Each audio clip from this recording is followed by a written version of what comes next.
The content of this podcast is for informational purposes only. Statements made by hosts or guests reflect their own beliefs and opinions and is not investment advice. The hosts or guests may have personal investments in any assets being discussed. Hey everyone, welcome to the DeFi Podcast. This week we have a special guest, Bojan from Liquity. He's the head of operations at Liquity. Liquity is really exciting, I think, OG protocol in terms of stablecoins. To me, they were responsible for the best peg keeping mechanism, and they're coming out with their V2, as everyone probably knows. Hey Bojan, how are you? Hey, glad to be here. I'm very good. Very tired, to be honest, because yesterday with the public code announcement, those were some very stressful days, and we won't have any time to rest in the near future until launch. But that's good. That's good. Things are going well. Everything scheduled for a hopefully successful launch in a couple of months. Cool. Thanks for coming on. Glad to have you. Excited to have a full podcast about stablecoins. Let me just introduce the other co-hosts quickly. Rhett, our super duper double founder, responsible for the rise of Gravita and upcoming Avant, which are both stablecoin protocols or market control token protocols, which are pretty close. We'll get into the distinction, I think, in the pod. Hey, Rhett, how are you? Doing well. I'm also the self-proclaimed biggest Liquity fan in the world, so glad to be here with Bojan. I think we can evolve your nickname if you like. You didn't like Elon Musk last time, so maybe we can call you Andre V2. Andre V2 is not bad. You need to do a couple more protocols, but I think that's probably in the cards. Anything that compares me to like a top tier builder, I find presumptuous, and I would consider Andre one of those as well. Yeah, I mean, that's the appropriate, I think, reaction, and it's why it's funny for us. So let's keep going with it. Okay, so introducing Jared, the crypto OG on the panel. He's been in crypto since the very beginning. He's a senior analyst at Google Pool. Hey, Jared, how are you feeling? I'm feeling good. You heard it here first. Bitcoin's done till 41. You heard it here first. You mean 41K? Yes, not financial advice. Interesting. Okay. Lastly, MJF, I'm your host. I'm the head of DeFi at Google Pool and an advisor at Avant. So let's get into the topic. So 2 years ago, I began working on a stablecoin called More Money. At that time, I sort of saw the market as there's three types of stablecoins. There's the centralized version, so USDC. There's the over-collateralized Liquity or Maker. At More Money, by the way, we had based our peg-keeping mechanism on Liquity. We thought that was a really, really good design. We saw some UX challenges with it, but yeah, just fundamentally, was a design that was able to sort of balance any liquidity pool, which is what really keeps the peg in the end. So, and lastly, the Luna sort of model. The last model has obviously fallen out of favor. I would say that, like, my perspective on what's happened since is that that third category has been sort of replaced by a new category. So something like an Athena or FFX, which is essentially like an underlying trade that can be controlled in one way or another, and on which you can mint a stable value token.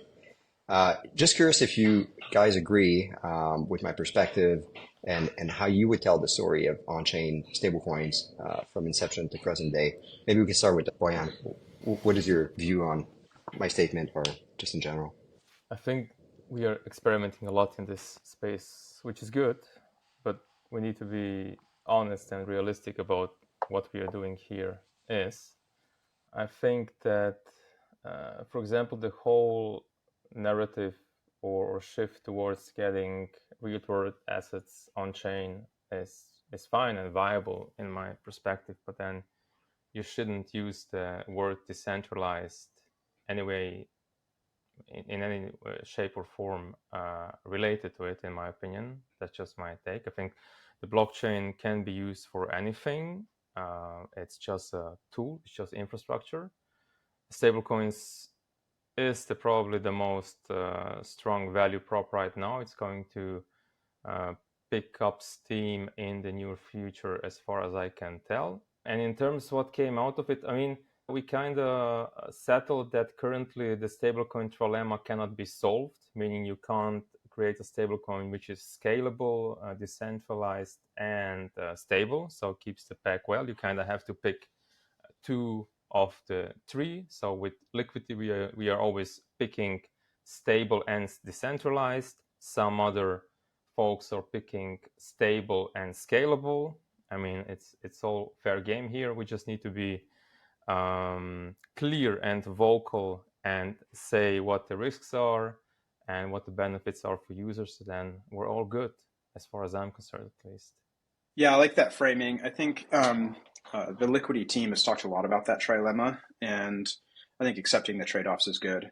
I think your characterization is pretty good, JF. I think a couple of the ways that I think about stablecoins, I think USDT and USDC kind of democratized access somewhat to just dollars in places that, maybe you have currency problems, but without the censorship resistance or the decentralization. I think it's some of the recent developments are kind of a newer version of that also democratizes access to the yield underlying those. So USDC and USDT capture the yield from the treasuries they're holding. A lot of the new players pass that through.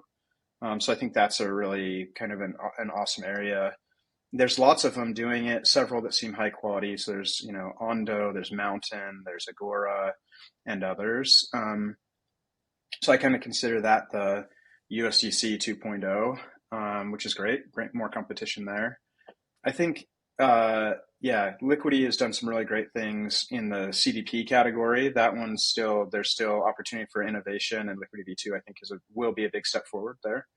And the Liquidity team actually was working on this at one point too, as well. Like what I call like a reserve stable, where instead of debt positions like on MakerDAO or Liquidity or Gravita, instead you just kind of have two tokens, and one is pulling the volatility out of the other one, essentially.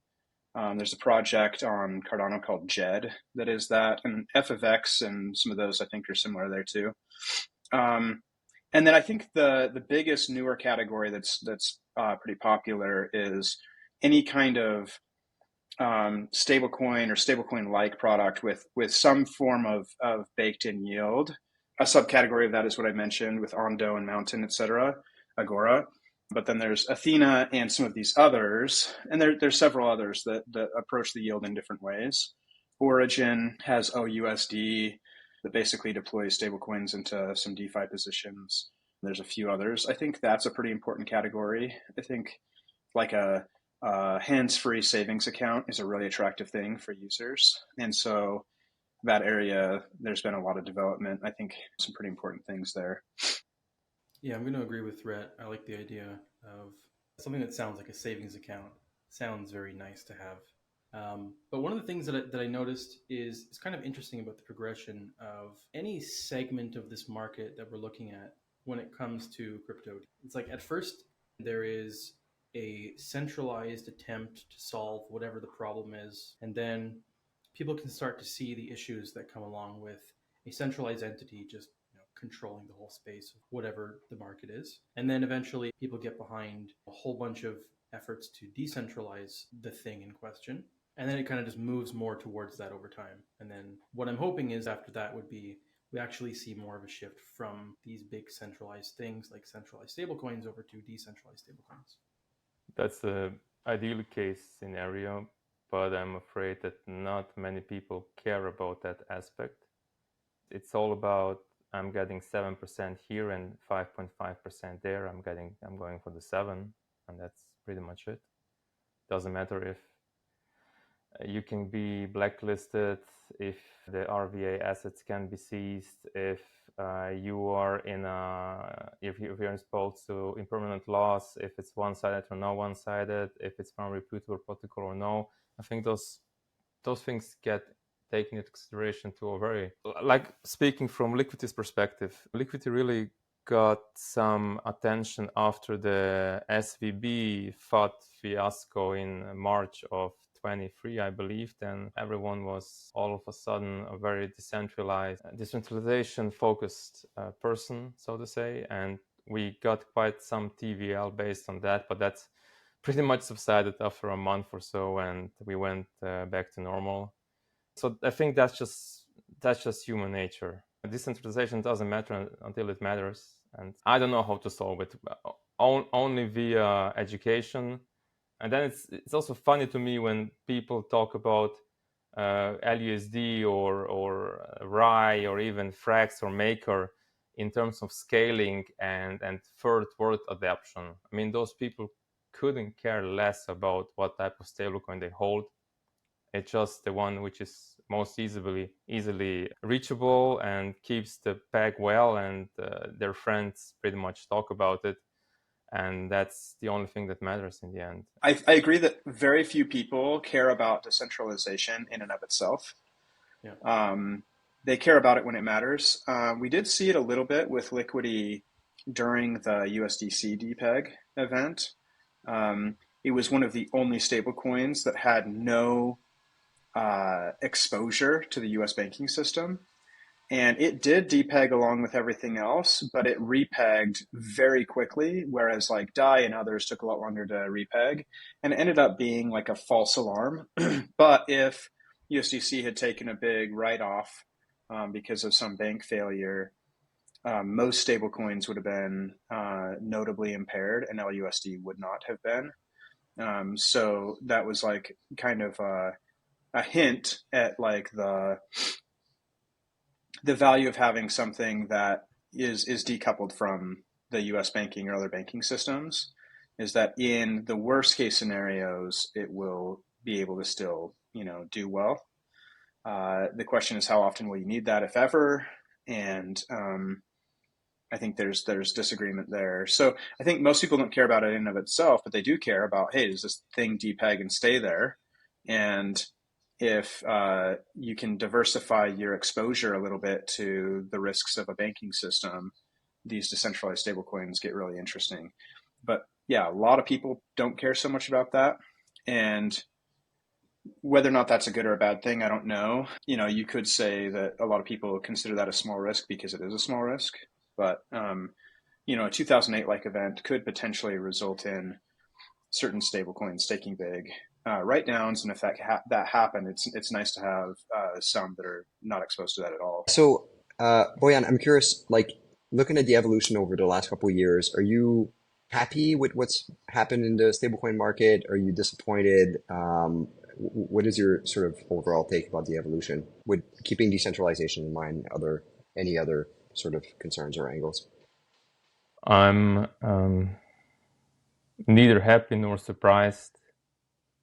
I think what's happening is just we are at a certain stage of the evolution of a technology. And long story short, what people are mostly concerned with are their pockets, and they like to do things the most safe way, the most lucrative way, the easiest way. And this is what results in the current state of the industry. It's just how we as people, as humans are. I think we will progress towards more robust, more resilient, decentralized solutions over time. Hopefully we won't be forced into developing or adapting something quickly via some catastrophic event, be it of the regulatory art form or something else. I hope we have time to educate people and to adopt those better technologies, better approaches with more time or slowly. But we'll see. Long story short, it is what it is. Everyone tries to do their best. We are, at least at Liquidity, to do things the proper way. That's my stance. So one of the things that I've kind of tried to hone in on, especially like I said in one of the previous episodes where we were talking about crypto in China, China has outright banned crypto altogether. At least they've made it appear like they've tried to ban crypto outright. But it was in, I think, 2022 when Binance managed to do $80 billion worth of transaction volumes in China alone. So I think that shows that, outright regulation or trying to ban crypto is not really going to work. And if anything, a situation like that would that would make it more difficult for centralized entities to function. Let's say in a world where the US government wants to get rid of USDC because they see it as a competitor to, let's say, some kind of central bank digital currency they roll out with, that would highlight a higher need for something like Liquity or other decentralized stablecoin protocols. A small comment on the political situation. The problem with politics is that if you want, or if you succeed to float to the surface in this cutthroat circle or whatever, you need to be quite a psychopath, to be honest. And then to expect sound monetary policy from such a person, which is concerned mainly with acquiring more power. Yeah, no, I completely agree. I think most governments, I was going to say Western governments, but most governments in general are completely out of control and mismanaged and are just not responsible enough to manage money. So I think taking that task away from them is the most important thing I think that we can do immediately in crypto. Let's If we could solve the money take problem, a step yeah. down that road, because I like that notion of the West has fallen. Do you see any good examples of good governments, and what do you like about it? What would you like to see adopted in the West? No, but I mean that's why I corrected myself, right? Because initially I was going to say the West, but it's not. There's not. It's not like I have other great examples, right? So I don't see any governments that I'm very impressed with. I don't see governments that I agree with your take. I mean, if you're going to get in these positions of power, it probably means that you are some sort of sociopath and you crave a lot of attention and power, and these are not good motivations for leadership. Or this is not. These are not good traits that we want in leaders. We want competent managers, would be my take. And it's just not what we have. It's not what we're going to get. It's not what people vote for. I didn't mean to pick on you. Just wanted to hear your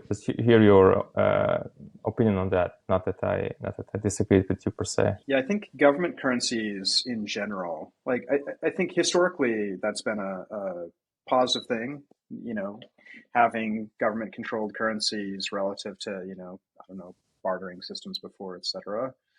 But I buy into the notion that Eric Voorhees talks a lot about, which is, the world is ready for a separation of money and state. As far as which government currencies are likely to perform well, I think the US is mismanaged, but it's less mismanaged than almost every other country in this regard. And so it's still the cleanest or one of the cleanest of the dirty shirts. And so I don't really see another currency rising to overtake the dollar, probably. Although I could see, the dominance of the dollar fall, not to be replaced by another, super dominant currency, but maybe it just becomes a little bit more distributed. But what I would love to see is for it to just move away from government currencies altogether. Separation of money and state, I think, would be a really positive thing. That's a very long-term goal. But that's a form of power that governments use that I would prefer to be outside of their hands. So to tie that into the stablecoin topic again, do you want to then see more non-USD pegged stables? For me, long-term, yes. Short-term, dollar peg stables are super valuable, and partly because of that statement I made about the US being one of the cleanest of the dirty shirts, there are many people in many countries that need some sort of, access to a currency that's not going to debase as quickly. And so getting people access to dollars in countries where they have hyperinflation is ultra useful. But long term, I think that's an intermediate step. So long term, I'd love to see more stables that volatility dampen, but maybe either don't reference the dollar or at least don't peg the dollar.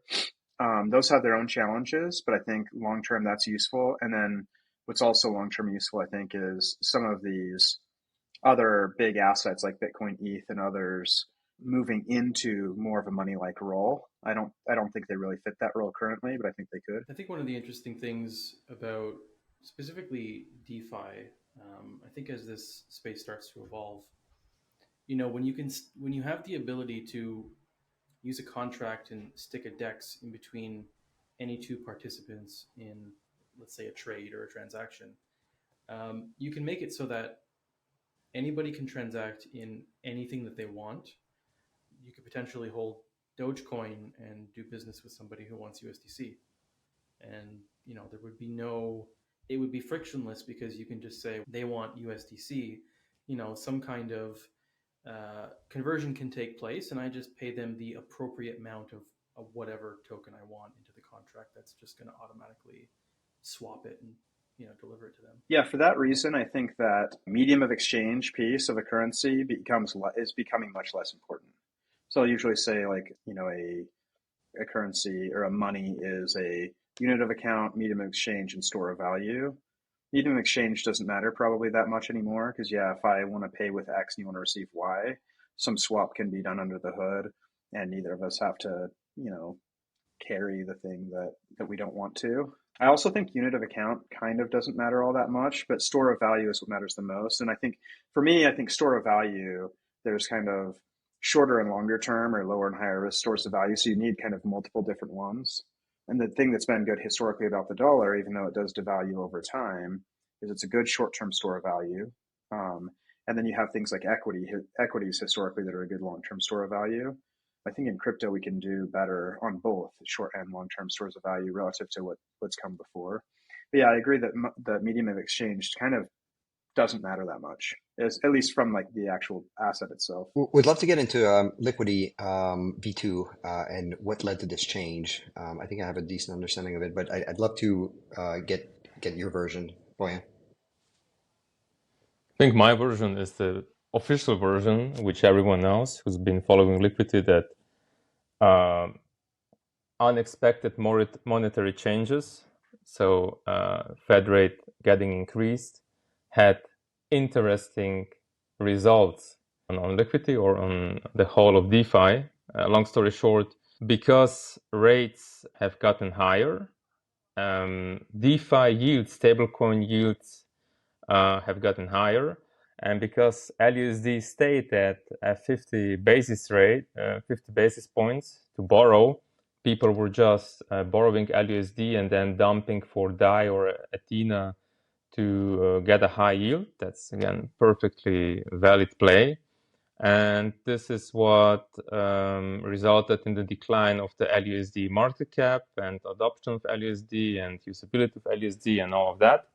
And if you some people kind of had a 2020 view on it, like they acted or they seemed to imply that this was predictable, but then no one really came up in the 2.5 years when Liquidity was functioning as it should, or the 2 years before when it was developed and said that to us. So it was new to me. It's kind of obvious in hindsight, I guess, but it wasn't as you're developing and using the product. Anyway, there were a few pain points from the user perspective with Liquidity. The most big one, and the biggest one, I guess, is again related to redemptions, which is basically a peg mechanism, as you mentioned, JF, to keep LUSD at $1, not allowing it to drop below. It is decentralized. It is very efficient, so it works great.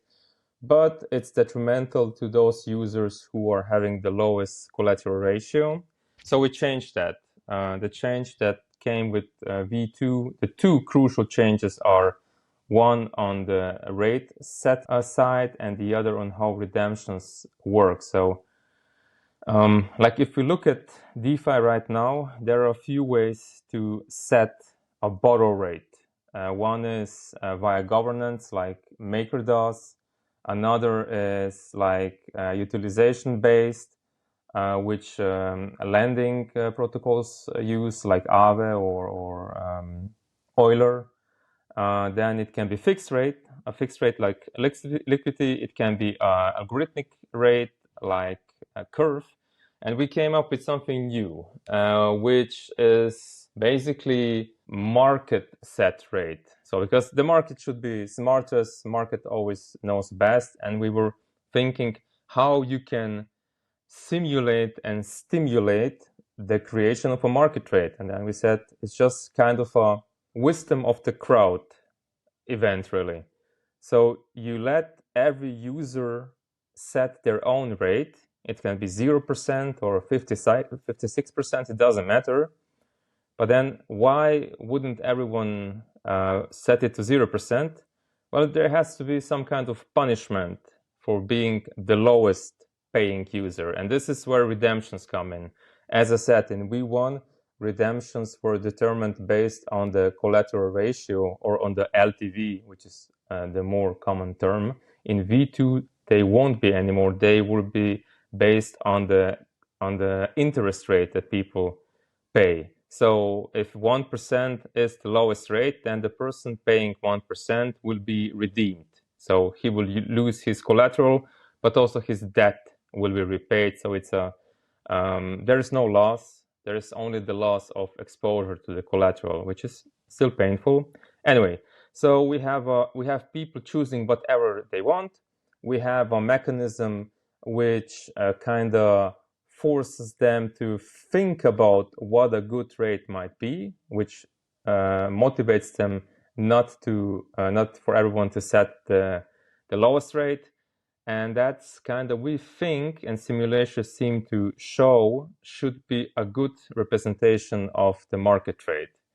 And that was a quite a lengthy answer. I just wanted to finish it off with that not everyone needs to set his own rate. We wanted to make the product as much set and forget as possible. That's why we will have so-called delegates or rate managers. So you can delegate your personal rate setting to a manager. It can be an aggressive rate, meaning the lowest possible. It can be a safe rate, but point being, it will be hands-off and as aggressive as passive as you desire. Right. So this comes in and solves two problems. It solves the lack of interest problem in competing with other currencies like the actual US dollars and treasuries. It also solves the UX problem of getting redeemed. Is that right?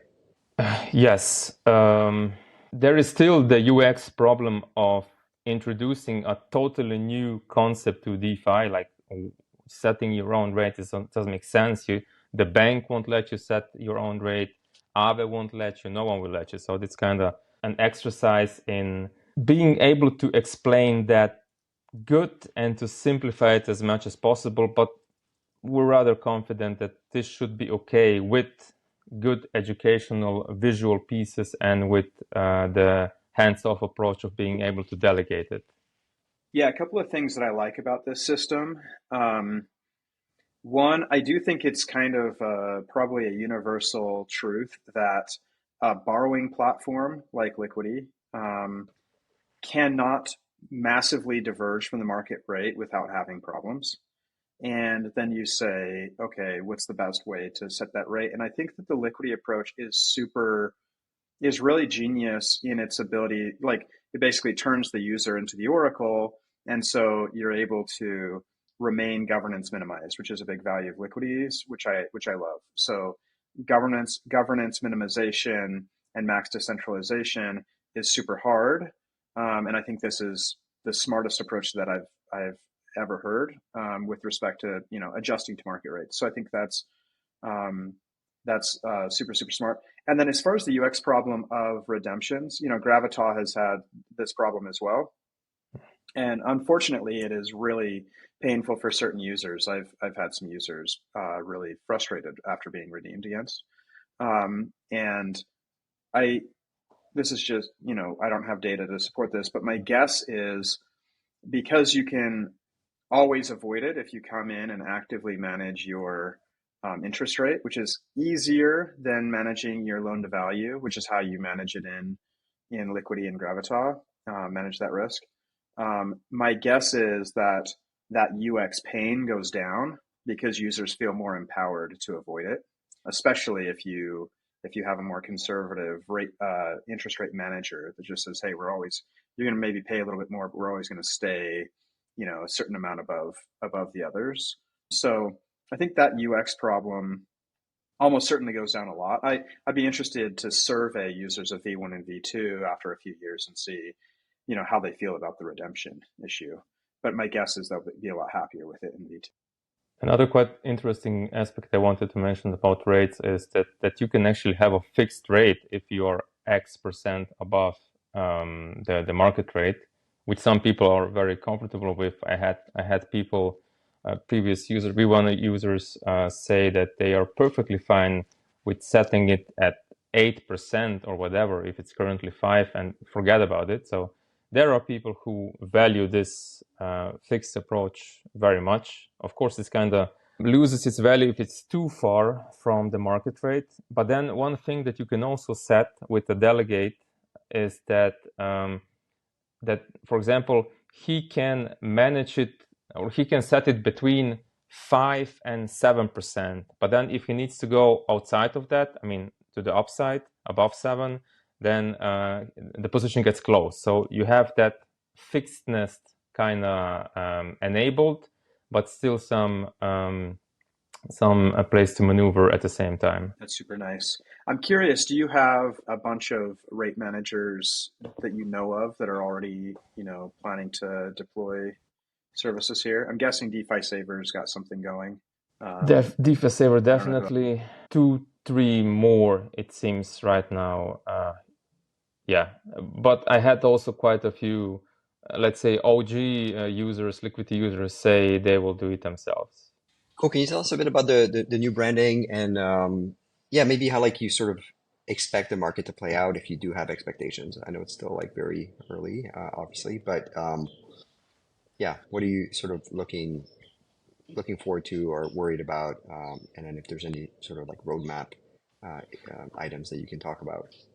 Yeah, the branding was a hotly discussed topic internally. One topic which is also currently active on crypto, which is the name of the stablecoin. Some people hate it, some people love it. I personally like it. It's probably visible by my posting. And so we kind of thought, should we go with a new product? Should we go with the same product? We kind of went, I guess, middle of the way with a V2 protocol name and a new stablecoin. But it is actually a new product, however you wanna turn it, because it's a new deployment. There's no mechanism. There is a new stablecoin, which is maybe the most important part of a borrowing protocol. It's funny if I compare this launch sequence with the V1 launch sequence of the process. I think we are doing 100 times more scheduled, more focused in quantity and quality, much stronger launch approach than in V1. But it's funny on the other side that when we launched V1, we had 4 billion TVL after a month. While I'm not expecting 4 billion to be reached after 1 month, I do expect a good launch. We have very strong launch partners lined up. We are basically in discussion with anyone worthy or anyone well-known protocol to have Bolt included as soon as possible. So that's on the partnership side. We are, of course, talking to our users. We are talking to funds and other players you need to have lined up for a successful launch. There is no new token, so no heavy incentives, but we are fine with that. We are confident that we don't need it. Either the product works and or not, and we went from a sustainable, scalable, common sense financial product from the get-go. But we do have a kind of an ace up our sleeve, which is the Friendly Fork initiative. As you might know, V1 has been forked heavily, 35-40 times, and we didn't like that. The devs for one reason, the biz side for another reason, and I think it's no secret that it's not good, or at least that I did not like it. I don't want to speak for others, but I certainly didn't like it, all those forks and the behavior of some, not all of them. And we decided to kind of turn the table on them and invited capable teams to become a friendly fork. And it's kind of a symbiotic relationship. We can control who the team is which deploys it. We give them some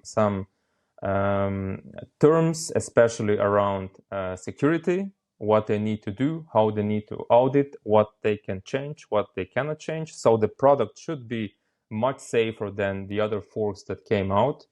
And on the other side, we have most likely some symbiotic pool deployments with their new stablecoin and Bolt across a myriad of L2 chains, thereby basically having great L2 presence from the get-go, which in turn, again, so if we have more Bolt outside of the core protocol, that means higher yield for the stability pool and for the core LP pools.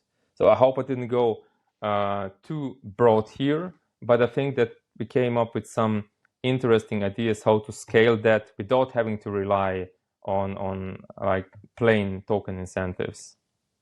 I like the friendly fork approach. I think, as some people know, would love to even be a few of them potentially, but that's super smart. I think there will be some incentives, like you mentioned, going to your stability pool and your core liquidity pools. I'm curious how you think about the trade-offs of incentivizing stability pools versus DEX liquidity pools. I know if I remember right, like 70% of your incentives will go to the stability pools as opposed to DEX pools. How do you think about that trade-off? Yes, so again, like in V1, 100% of the revenue will go back to the protocol, to the users. Most of it, as you said, around the 70% will go to the stability pool, which is a crucial piece of the protocol in terms in security, to have liquidity for liquidations available, and also as a peg mechanism and as a adoption mechanism. And then the rest of it, 20 to 30%, depending on simulation results, will go to the PIL, protocol incentivized liquidity, as we say. So the stability pool is akin to an earn product. There will be an S-Bolt, and if you hold that S-Bolt, it's going to be a savings account, as you guys said earlier. So you will hold that in your wallet and you will be earning 7% or whatever. And then you can also, of course, deposit into the stability pool yourself and achieve the same. And then the other side will go to PIL, as I said. Originally, we thought that we would just target a few LP positions, be it on Curve, on Uni, or Balance, or whatever. But then we decided to open it up, so anything can be proposed. We call this an initiative, and an initiative can be a pool on Uniswap. It can be a Bolt lending market on Euler. It can be, I don't know, promo activities by a marketing agency. It could be the DeFi collective doing their liquidity stuff. So anything. It could be Red's wallet. If you have enough LKTY and vote for it, you'll get part of the PIL. So anything can be proposed. You just need to get LKTY voters to vote for it. That's it. Cool. Okay. Thanks everyone for watching. Bojan, big thanks for coming on the pod and talking about Liquidity. We're all obviously big fans. But yeah, it's been a great episode. Thanks everyone. See you next week.